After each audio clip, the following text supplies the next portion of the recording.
네, 안녕하십니까. 토뉴브 토요 뉴스 브리핑의 강성곤입니다. 토뉴브는 저희 메타TV 뉴스가 기획한 경기도 유일의 시사 토크 프로그램입니다. 오늘이 벌써 20번째 시간을 맞았습니다.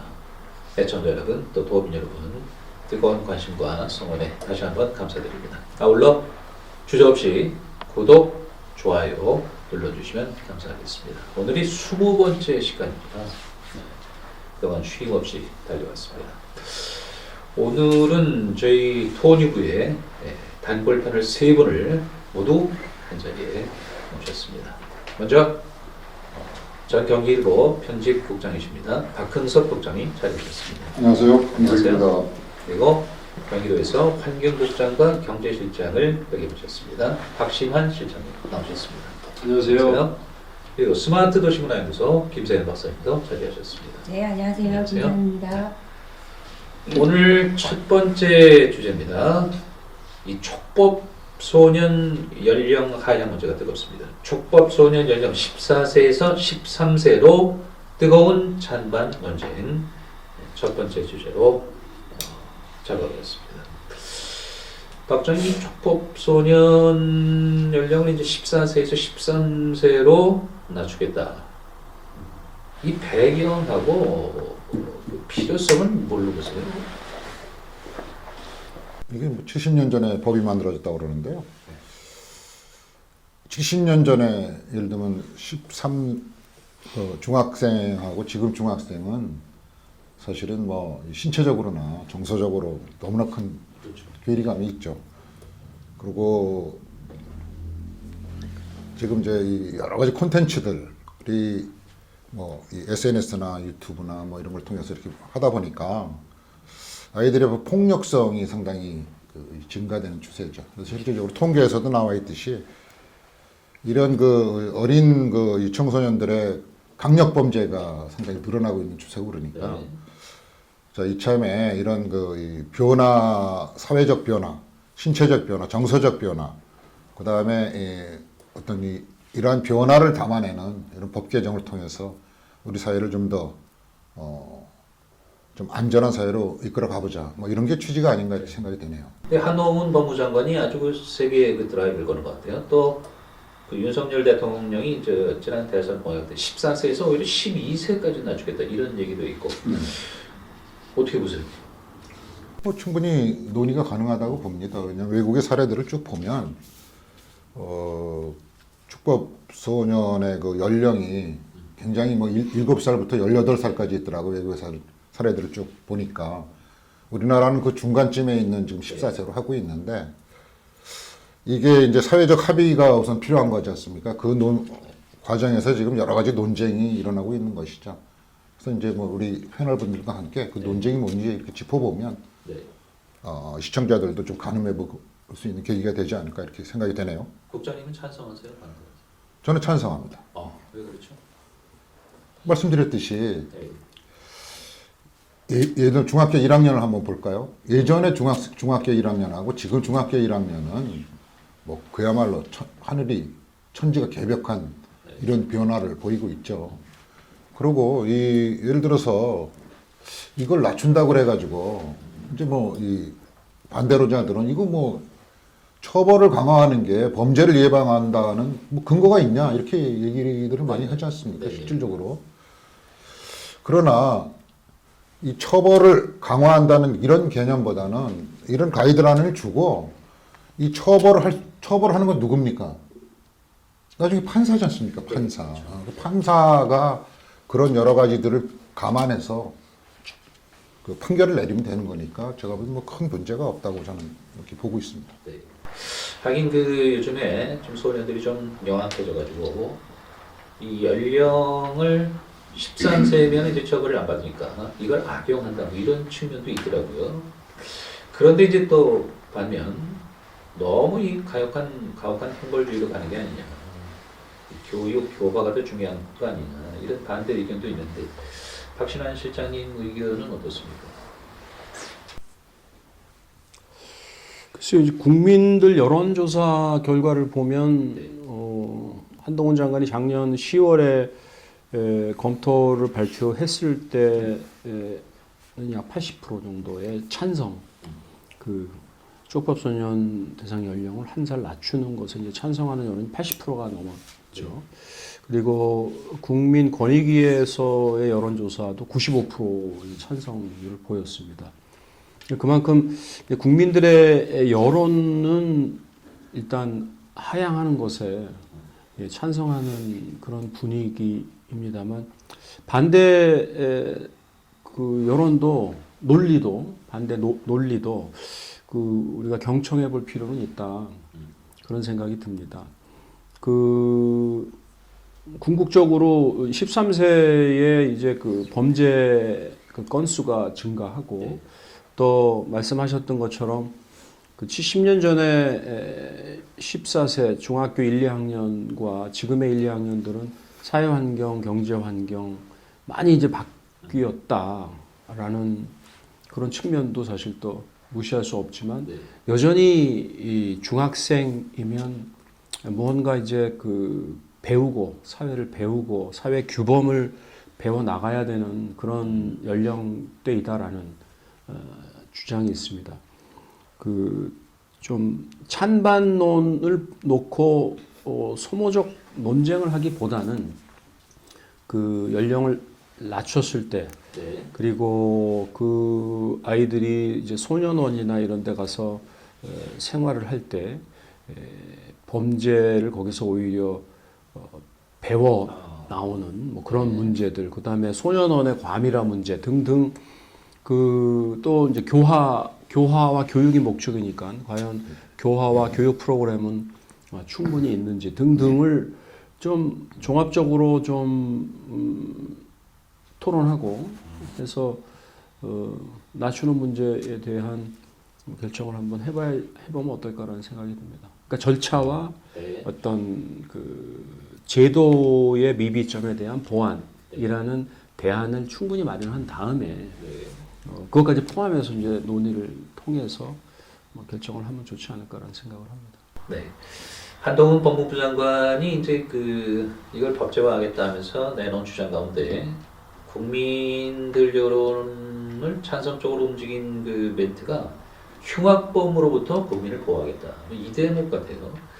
근데 문제는 이제 국가인권위원회에서는 반대 입장을 표명했습니다. 그 위원 10명 가운데 8명이 그 촉법 연령 14세에서 13세로 낮추는 걸 반대했거든요. 김 박사님은 학부모 입장에서 좀 민감하실 것 같은데 어떤 입장에서요? 아무래도 민감하기도 하고, 네. 뭐 저희가 우리 아이들이 사실 이런 부분에 대해서는 가해자의 입장이 될 수도 있고 또 피해자의 입장이 될 수도 있는 부분이 많고요. 그렇죠.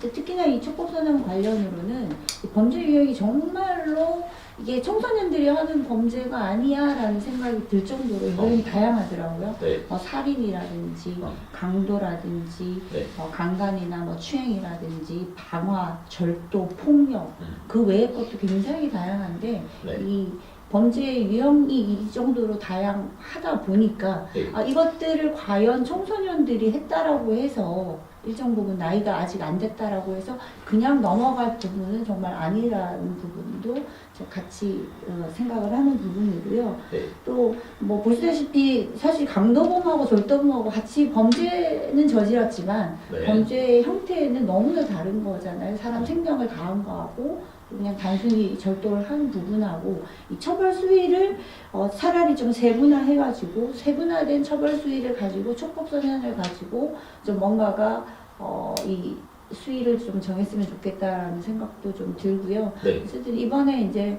연령을 낮춘다는 부분에 대해서는 아까 이제 박 부장님이 말씀하셨지만 아이들의 어떤 지적 능력 수준이라든지 또 인식 수준이라든지 그리고 지금 매체들이 너무나 다양하기 때문에 모방하기 굉장히 쉽고 제일 중요한 거는 이게 지금 재범률이라고 하거든요. 네. 청소년들이 범죄를 어린 나이부터 저질러가지고 이게 처벌 안 받게 되면은 되게 경미하고 약하게 생각하기 때문에 재범률이 굉장히 높다라는 통계도 어디에선가 제가 좀 본 것 같은데 이 재범률 방지를 위해서도 그렇고 강경할 건 좀 강경하게 끌어가야 된다. 그리고 아이들이 이거를 정말로 나는 아직 범죄를 저질러도 이 부분에 대해서는 처벌받지 않아라고 인식하고 이 범죄를 저지른다고 하거든요. 그런 부분에 대해서까지 우리가 청소년이니까라고 해서 그냥 넘어가야 되는지, 그러니까 반대하시는 분들 입장 같은 경우에는 아이들이 어린 나이부터 그 형사 처벌 받게 되면 이게 낙인 효과가 있어 네. 앞으로 크면서 평생 출세하기 힘들어 뭐 이런 논리를 주장을 하긴 하는데, 그렇다고 해서 이게 한 번 봐준다고 해서 나중에 뭐 성인 나이가 되고 처벌 받을 수 있는 나이가 되면 절대 범죄를 안 지어지느냐, 사실 그것도 아니거든요. 네. 애초부터 뭐 계도를 세게 하는 부분도 이야기를 했는데, 우리나라 같은 경우에는 강력범죄에 대해서 처벌 수위가 사실은 외국보다는 굉장히 낮은 부분이 많거든요. 뭐 외국 같은 경우에는 뭐 사실 몇십 년간 추적하면서 계속 뭐 구형 같은 경우에도 뭐 얼마 전에도 아시겠지만 뭐 15년 이렇게 구형해서 강간범들이 출소해가지고 주민들이 항의하는 일이 벌어지긴 했는데, 외국 해외 사례 같은 경우에는 뭐 청소년이나 이런 부분들이 일을 저질렀던 뭐 45년 종신형 막 이렇게 구형을 하더라고요. 네. 그런 부분에 대해서 차이가 있고, 뭐 이번에도 한동훈 법무부 장관이 제시카법을 발의를 해서 이제 아동 청소년에 대한 부분, 약자에 대한 부분은 좀 강경하게 하겠다. 뭐 근처 500m에는 거주를 못하게 하겠다, 이런 식으로 해서 좀 강력한 제도를 계속 이렇게 마련하려고 하는 부분인데, 저는 그런 부분에 대해서는 굉장히 좀 찬성하는 입장이고, 이번 연령 하향 부분도 네. 뭐 학부모지만 어쨌든 찬성하는 부분이다. 이게 이제 시각에 네. 이건 어느 시각에서 보느냐 이게 중요합니다. 이게 가해자 시각에서 지금 논의가 가해자 시각만 지금 논의되고 있거든요. 네. 이 피해자 시각은 지금 논의된 게 거의 없습니다. 여기 보면. 자, 피해자가 누굽니까? 같은 또래 동료들일 가능성이 굉장히 높습니다. 그렇죠. 피해자들이. 지금 이 논쟁에 우리가 지금 나와 있는 그 어떤 보도나 이런 것들을 쭉 보면, 자, 가해자는 어떻게 할 거냐? 가해자 위주의 지금 논쟁만 있었지 피해자 위주의 논쟁은 거의 없습니다. 저는 그래서 이 논의에서 분명히 피해자의 입장에서의 논의가 있어야 된다고 생각합니다. 예를 들면 뭐 예를 들면 친구들이 얘를 뭐 이렇게 왕따시키고 뭐 폭력을 저질렀다든지, 그래서 그 피해를 입은 학생은 저 평생 어떻게 살아갑니까? 이민도 가고, 네. 그렇죠. 여러 가지 뭐 트라우마는 시달리고. 네. 그렇습니다. 그래서 저는 이 문제의 지금 핵심 중에 지금까지 논의된 것을 보면 가해자 위주의 그 논쟁만 있었지 피해자 위주의 논쟁은 없었다. 그래서 피해자 위주의 논쟁이 본격화되면 이건 뭐 걷잡을 수 없이 뭐 찬성을 할 거다, 이렇게 보고 있습니다. 네. 최근에 이제 그 학폭 네. 을 다룬 그 드라마도 또 인기를 끌고 이래가지고 이게 지금 더 뜨거운 문제가 되고 있어요. 참고로 이제 촉법 소년이라는 건 그 법령에 저촉되는 그 범죄를 저지른 소년들을 촉법 소년이라고 한다는 말씀 드립니다. 그게 이거 보시면 네. 최대가 예를 들면 내가 살인을 저질렀어. 예. 그 최대 소년원에서 2년 있다 나오면 됩니다. 네. 가장 가혹한 게 그런 거죠. 가장 가혹한 게 그겁니다. 자, 그럼 범죄가 살인 당한 집안, 가족, 주변 사람들 그 트라우마 어떻게 보상할 거예요, 이걸? 네. 분명히 이제 피해자 입장에서는 너무 가혹한, 그리고 그 견디기 어려운 그런 그 고통과 아픔이 분명히 있다고 생각을 합니다. 그런데 이제 가해자 학생들이 어떻게 해서 그런 지경에까지 이르렀을까 하는 어떤 그 사회적 시각 또 봐야 한다라는 생각은 있어요. 중요한 부분이네요. 그게 이제 13세 소년들이 왜 흉포화했는가? 그러면 그것을 한 개인의 문제로 볼 것인지 아니면 한 가정의 문제로 볼 것인지, 그러면 아니면 이게 우리 사회의 문제인 것인지 라는, 왜 그런 그 비행을 그 어린 나이에 저지를 수밖에 없었는가? 그걸 우리가 또 봐야지 되는 게 그 또 사회 시스템의 하나의 관점이지요.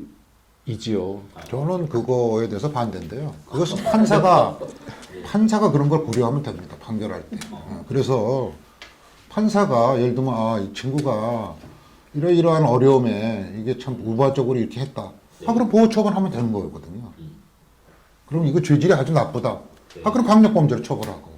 이렇게 해서 사회에서 일정 부분 격리시켜서 어떤 사회 안전망을 구축해 나가는 게 우리 사회, 선진 사회로 가는 길이 아닌가. 저는 이렇게 보고 있습니다. 네, 지금 그런 관련된 논의가 있었습니다. 그래서 그 소년 보호 처분 기간도 좀 다양화해야 된다. 그리고 이제 판사들이 재량을 갖고 획일적으로 2년으로 하는 거 이거 좀 제고해야 되고 또 소년 보호 시설을 확충도 해야 된다. 이런 얘기가 있고요. 저는 이 대목이 주목할 만한데 그 가장 최근에 이제 대법관으로 지명된 오석준 그 대법관이 이런 얘기를 했어요. 그 촉법 소년 문제의 본질은 연령이 아니다. 체계적인 관리 시스템이 더 중요하다. 엄벌보다는 포용 쪽으로 가야 된다. 사법 절차 이전에 포용 정책이 만들어져야 된다.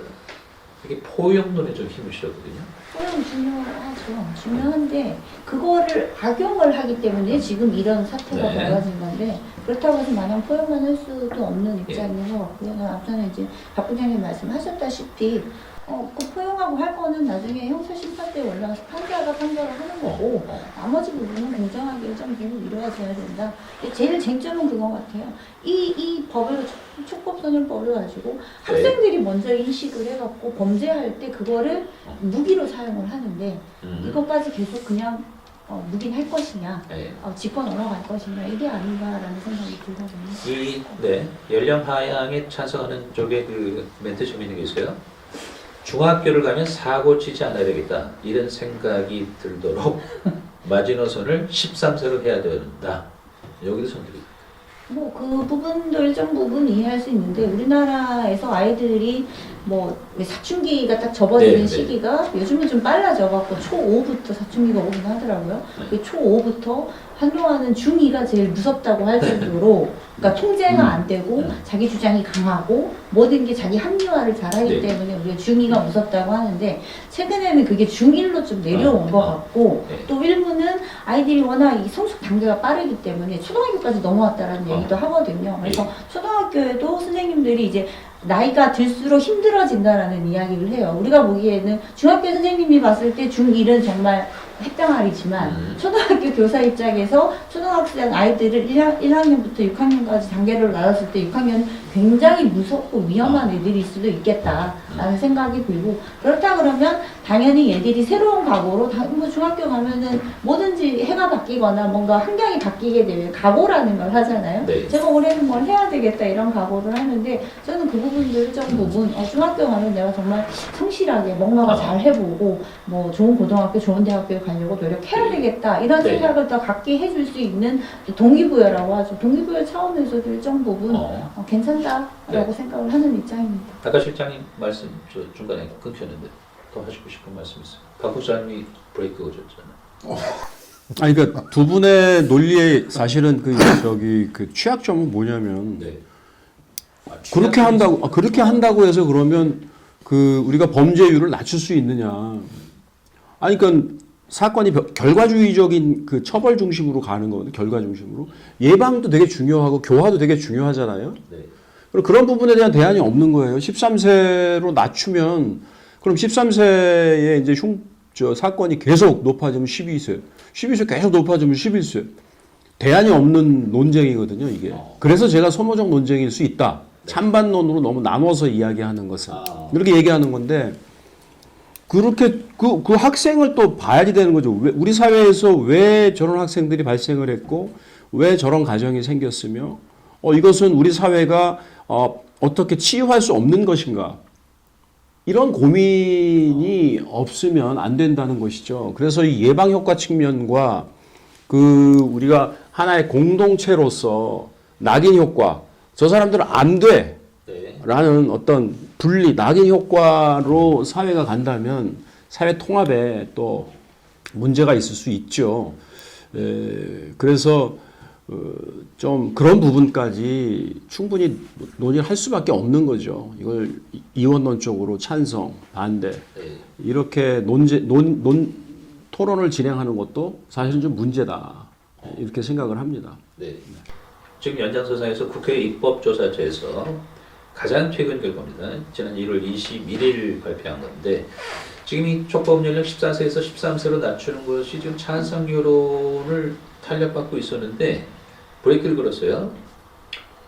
국회 입법조사처에서는 소년사법 추진이 종합 검토해야 된다. 그래서 2012년에 비해 그 범죄 발생률이 높다고 볼 수 없다. 이거 기저효과 때문이다. 그리고 코로나 등교 제한 변수도 고려해야 된다. 그리고 법무부 자료는 14세부터 19세의 강력범죄를 대상으로 했다. 그리고 우리 사회 지금 그 촉법 소년 제재 수준이 결코 가볍지 않다. 지금 14세로 한 나라가 한국, 중국, 일본, 독일, 이탈리아, 오스트리아인데요. 독일은 14세 미만에 전혀 제재가 없습니다. 그리고 일본은 우리는 10세부터 14세까지 어떤 식으로든 제재를 할 수 있는데 일본은 12세 이상만 부금을 하고 있거든요. 이렇게 지금 국회 입법조사처에서 일종의 브레이크를 걸었어요. 박 국장님 어떻게 보세요? 뭐 그렇게 볼 수 있죠. 그건 하나의 의견이지. 의견. 자, 이 여기에 제일 지금 이제 이 논쟁이 되는 것 중에 하나가 낙인이거든요. 낙인. 한번 낙인 찍으면 평생 이 사람이 어떤 밝은 대로 나오지 못하고 그 길로 갈 우려가 굉장히 높다. 이게 이제 제가 보기로는 이 찬성론자, 반대론자들의 가장 큰 핵심인 것 같아요. 그리고 어떤 교육을 통해서 이것을 바꿔가는 게 좋지. 네. 저는 그건 이론이라고 생각합니다. 그래서 그 환경을 다 만들려고 그러면 우리나라 전체가 개조돼야 되죠. 교육 시스템이라든지 뭐 이런 전체가.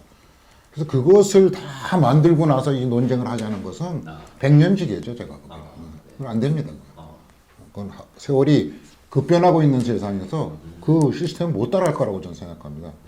결단해 내릴 시점이다. 예, 결단 내릴 시점이고, 물론 이제 네. 옛날에 이제 이 김영석 교수가 이제 한 강의를 제가 들은 적이 있는데, 그때 그분이 그런 말씀을 하셨어요. 자, 우리의 인생은 대나무처럼 사는 경우가 상당히 있다. 무슨 소리냐면 마디마디를 이어서 우리가 이제 세상을 살아나간다고 그러는데, 그래서 그 한 마디에 상당히 굴곡이 있을 수 있지 않습니까? 그래서 그걸 극복하고 또 이 다른 우의 마디를 만들어서 또 커나가는 건데, 그 마디가 이 굴곡의 마디가 인생에서는 상당히 영향을 미칠 수 있다. 이제 그런 강의를 제가 감명 깊게 들은 적이 있어요. 그래서 낙인 효과에 대해서 저도 굉장히 우려하는 바가 많이 있어요. 근데 문제는 아까도 말씀드렸듯이 그건 가해자 입장입니다. 지금 피해자 입장은 지금 전혀 다뤄지지 않고 있는 거죠. 자, 이 한 사람이 폭력을 저지른 사람은 그 사람이 한 번만 폭력을 저질렀을 가능성은 굉장히 낮다고 봅니다, 저는. 그건 무슨 소리냐면 그 사람으로 인해서 생기는 피해자가 상당 부분 훨씬 더 많이 깔려 있을 가능성이 높다. 저는 이렇게 보고 있는 것이죠. 물론 통계를 보면 단순 절도라든지 단순 폭력 이런 게 70%를 넘어가요. 실질적으로 훨씬 넘어가죠.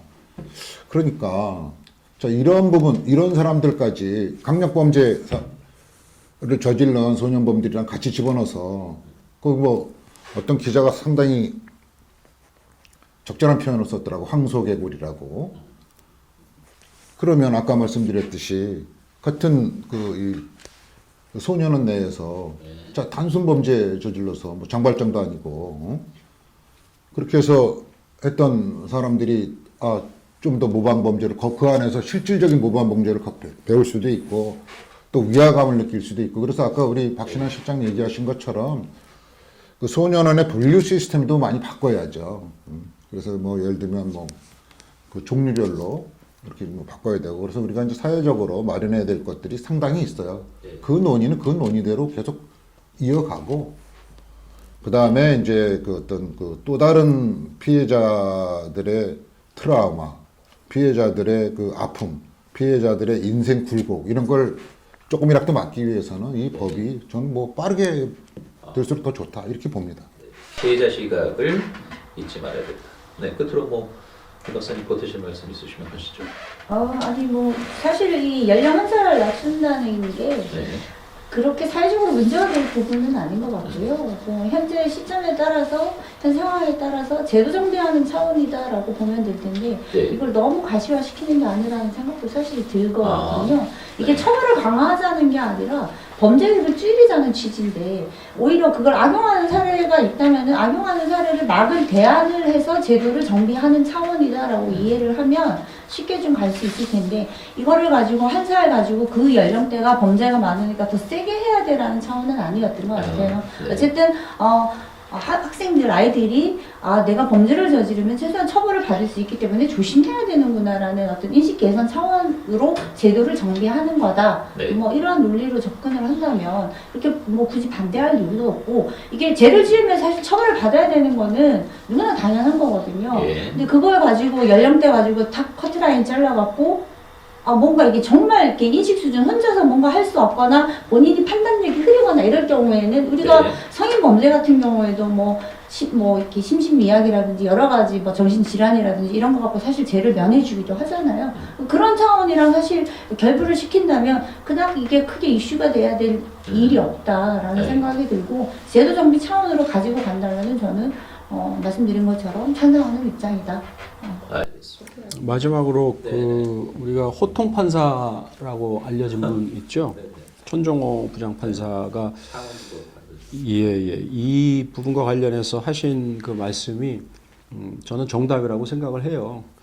비행 자체는 분명히 혐오받아야 할 일이다.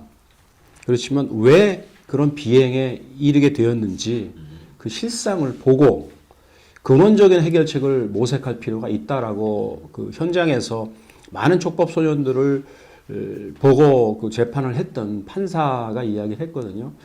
그건 여러 사례를 통해서 그 사유한 어떤 결과라고 생각을 해요. 그래서 저는 그 천정호 판사의 이야기를 상당히 귀담아 들으면서 이 찬반 논쟁의 어떤 방향성을 잡는 게 중요하다라는 생각 말씀으로 마무리하겠습니다. 촉법소년 연령 14세에서 13세로 뜨거운 찬반 논쟁, 이 주제는 여기서 마치겠습니다.